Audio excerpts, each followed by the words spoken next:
Hey you guys, for this video let's make some Nightmare Before Christmas charms with Sally and Jack Skellington.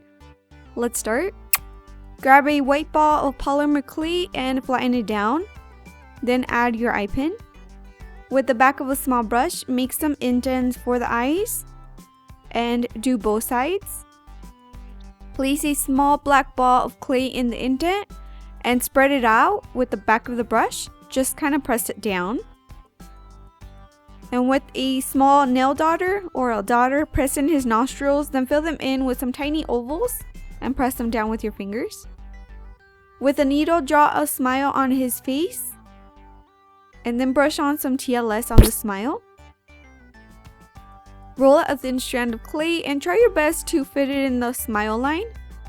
Cut off any extra and press it down. Roll out some smaller strands and place them down vertically along the smile. Press each one down on each end and then fully bake your charm. And for Sally, start off with a light blue ball of clay and flatten it down. Then add a long eye pin to it. Press in some indents for the eyes and fill them in with some white balls.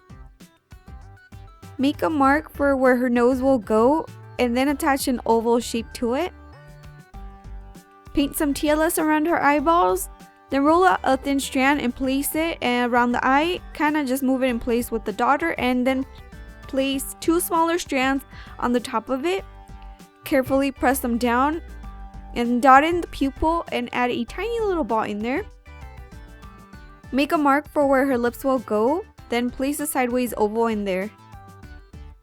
With the needle, make an indent in the top middle portion of her mouth and slightly press it forward. And then with the flat tool, make an indent in the middle of her mouth. Place some TLS next to her mouth and attach some thin strips to it. Then add the stitches onto the strips. Once you're finished with the stitches, add another stitch on her forehead. And bake your charm for 10 minutes if you don't want to mess it up.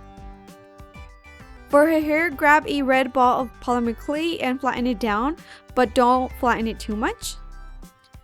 With the needle, make some lines on the hair. Kind of do it randomly. And then flip the hair over. Put some TLS on the back of the head and place her down. Cut off any extra from the bottom of the hair and then cut around the head. Place some TLS on the side of her head and then fold the hair down. Not down, but just press it down. Fix the top portion of her head and fix any imperfections that add lines to her hair. Cut off some tiny triangles from the bottom of her hair and then fully bake your charm. So once your charms have cooled down, clean them with some nail polish remover, which will remove any lint or fingerprints. Attach your eye pins with some crazy glue, glaze your charms, and we're done. So I hope you have fun with the dimensions to get different results, and I hope you have a good one. Bye!